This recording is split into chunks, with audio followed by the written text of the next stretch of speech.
દેડિયાપાડાના ધારાસભ્ય ચૈતરભાઈ વસાવા સામે એક વ્યક્તિએ દારૂ પી અને દંગલ મચાવતા તેમણે પોલીસ ફરિયાદ દાખલ કરી છે।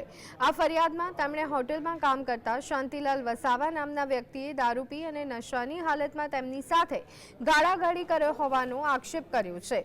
હોટેલના કર્મચારી શાંતિલાલે ચૈતર વસાવાના માણસો તેમની હોટલમાં જમી ગયા હોવાની જણાવેલી બાબતને તદ્દન ખોટી ગણાવી છે। ચૈતર વસાવાએ કહ્યું કે તેઓ હોટલ પર ક્યારે પણ નથી ગયા હોવા છતાં પણ તેઓ 50,000 રૂપિયા તેમની પાસેથી લઈ ગયા છે અને હવે તેઓ ફરીથી 1,28,000ની ગેરવ્યાજબી માંગ કરી રહ્યા છે, જેથી ગાળાગાળી કરનારનો વિડીયો અને તમામ પુરાવાઓ લઈને પોલીસ સમક્ષ અરજી કરી જવાબદાર લોકો વિરુદ્ધ કાર્યવાહી કરવાની માંગ કરી છે। ખોટી રીતે મારી હોટલમાં ચૈતરભાઈ એમના માણસો જમી ગયા એવી વાત કરી છે।